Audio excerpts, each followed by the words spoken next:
En el plano político, la reforma de pensiones del 2013 carece, como apuntaba Antonio, de legitimidad, ya que el Gobierno no puede pretender que por una mayoría absoluta puntual que tuvo vaya a imponer una reforma de pensiones que pueda durar para 3 o 4 décadas. La reforma, además, hurtó el diálogo social, es decir, es ilegítima, no solamente por ese motivo, sino porque no pasó por el diálogo social y tampoco, como absolutamente todas las reformas de pensiones anteriores, por la Comisión del Pacto de Toledo. Eludió el Pacto de Toledo, eludió el consenso del Pacto de Toledo el Gobierno con su reforma de pensiones en 2013 y con ello lo que hizo el Gobierno en 2013 fue hacer partidismo con las pensiones. Para que esto se recupere, las pensiones han de volver al consenso y el consenso solo es posible derogando esa reforma del 2013 y volviendo a mantener el poder adquisitivo de las pensiones, porque es el PP quien está bloqueando todo el consenso en materia de pensiones, tanto en el diálogo social como en el Pacto de Toledo, y lo está bloqueando todos los acuerdos posibles, porque no acepta que para construir cualquier acuerdo, y sobre todo el consenso, es necesario que se revise, cuando no que se derogue, la reforma de pensiones del 2013. Y además el Gobierno es que carece de legitimidad porque carece de argumentos, porque es absolutamente insostenible, injustificable que se empobrezcan a los pensionistas de este país cuando la economía está creciendo a un ritmo importante, cuando los salarios están creciendo, aunque poco, pero varias veces lo que crecen las pensiones,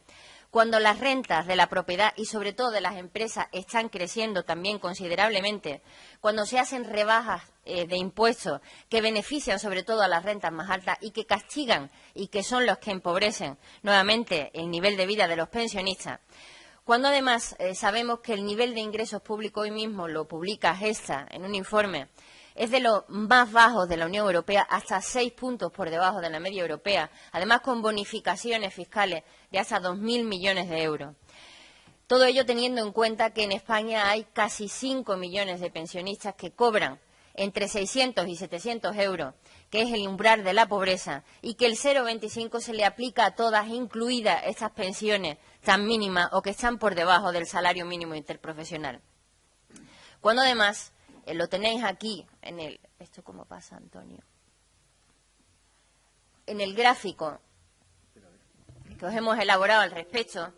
que nos explica cómo el nivel de vida de los pensionistas españoles se encuentra 25 puntos porcentuales por debajo de la media europea, por debajo incluso de Grecia y Portugal y de otros países de la Unión Europea. Por tanto, no hay argumento. ¿Qué es lo que pretende el Gobierno? Que porque los pensionistas hayan sufrido menos la crisis que los trabajadores, vayan a pagar ahora el pato los pensionistas por esas políticas de austeridad, por ese rescate bancario que se hizo, porque se haya hecho una reforma laboral que dio lugar a millones de despidos y una devaluación salarial sin precedentes, porque hayan tenido una serie de pequeñas, por cierto, mejoras antes de la crisis, vaya a pretender el Gobierno que ahora los pensionistas paguen por ello. Es que pretende el Gobierno, además, mejorar la situación de los trabajadores a costa de los pensionistas. No hay manera de justificar el empobrecimiento de los pensionistas desde ninguna de las ópticas. Y desde ninguna de las ópticas porque el mecanismo que utiliza esa falsa revalorización del 0,25 es la más regresiva que pueda existir. Porque lo único que dice ese mecanismo es que cuanto más anciano, cuanto más mayor, más pobre se es, y eso es absolutamente injustificable, injusto y desigual, y crea un ejército de pensionistas pobres en nuestro país que desde UGT, desde luego, no vamos a consentir.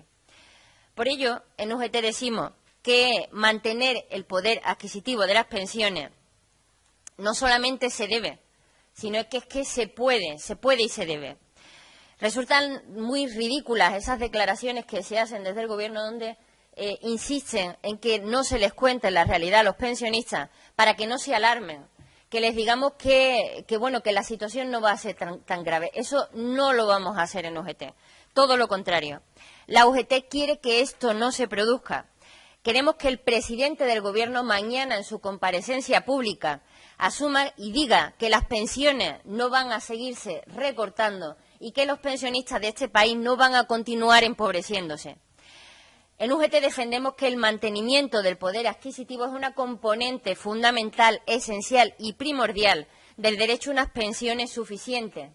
Se trata de un derecho básico, inseparable del derecho a la pensión de jubilación. Y como tal derecho entendemos que hay que garantizarlo por encima de todo, porque además si no se garantiza lo que estamos es condenando a los pensionistas de este país a la pobreza generalizada y futura, permanente y constante. A juicio de UGT hay dos maneras de garantizar este derecho y estas son nuestras propuestas que vamos a plantear, como decía en un principio, al Gobierno y a todos los grupos políticos. Que se otorgue en el marco del Pacto de Toledo la consideración, en tanto que derecho básico de todos los pensionistas, de que la revalorización de las pensiones es un componente no contributivo de las mismas. La verdad es que no hay duda de que la revalorización es un componente diferente al resto de conceptos que originan el cálculo de la pensión, que son la parte verdaderamente contributiva para lo que el trabajador contribuye durante toda su vida laboral. Y como componente no contributivo, esa subida, esa actualización como mínimo con el IPC de las pensiones, debe soportarse como todos los componentes no contributivos hasta ahora por los presupuestos generales del Estado y debe ser independiente de si los ingresos por cotizaciones son o no suficientes para cubrir la totalidad del gasto en pensiones. La segunda alternativa sería establecer un mecanismo fiscal de carácter finalista con capacidad suficiente para sufragar la revalorización anual y el mantenimiento del poder adquisitivo de todas las pensiones. Pero como consideramos en UGT que la situación es urgente y esta segunda alternativa del mecanismo fiscal requiere de un mayor estudio, UGT demanda que desde este momento el Gobierno se comprometa a mantener el poder adquisitivo de las pensiones con cargo a los presupuestos generales del Estado. En términos de gasto agregado, por otra parte, tanto por los cálculos facilitados por la Seguridad Social como por la AIREF, nos dicen que tanto el gasto futuro como el actual, incluso incluyendo esa revalorización al IPC de las pensiones, va a estar en el nivel o muy por debajo del nivel de gasto de muchos de los países de nuestro entorno europeo. Por tanto, es perfectamente asumible y planteable. En consecuencia,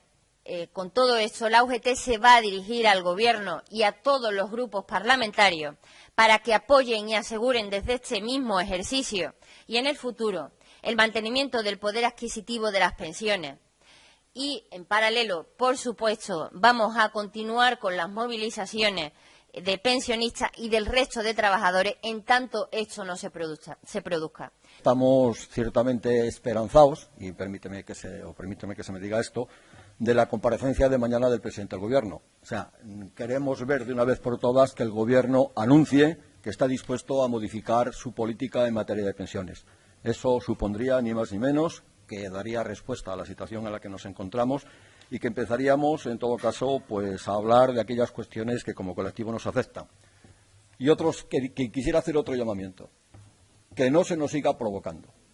Si no es posible que se articulen mecanismos que den soluciones a la situación por la que pasa el colectivo de jubilados y pensionistas en este momento, que se abstengan de seguir haciendo manifestaciones que nos están provocando constante y permanentemente. Y como eso no sabemos si va a ser posible o no, y como tampoco sabemos qué es lo que va a anunciar el presidente del Gobierno mañana, nosotros vamos a seguir con las movilizaciones que teníamos previsto en principio para el día 17. Y sí que quería hacer un llamamiento pues a toda la sociedad, a la participación de toda la sociedad, a todos los colectivos. Yo creo que el defender las pensiones es cosa de todos. Se dijo aquí claramente ya por parte de algunos compañeros y, por lo tanto, yo creo que es absolutamente necesario. Y también haría un llamamiento al resto de colectivos para que al final nos unamos, para que vayamos juntos, para que al final consigamos no solo ganar una batalla, que parece ser con lo que se conforman algunos, sino ganar precisamente la guerra que supone que el Gobierno modifique su política en materia de pensiones. Las manifestaciones, como digo, prácticamente van a ser todas por la mañana en todo el territorio español. empezarán normalmente sobre las 12, las 11 de la mañana, y a partir de ahí iremos en casi todos los sitios conjuntamente con comisiones obreras, en algunos otros sitios con asociaciones, con colectivos, con la coordinadora. Quiero decir, en donde todo fue posible llegar a acuerdos, pues se han llegado a acuerdos, en otros sitios pues no, pero en todo caso lo que sí insistimos es un llamamiento a la unidad, un llamamiento a la participación y un llamamiento a toda la sociedad, porque yo creo que en este momento nos jugamos todos mucho, nos jugamos mucho los jubilados y nos jugamos mucho los trabajadores de hoy que serán futuros jubilados de mañana.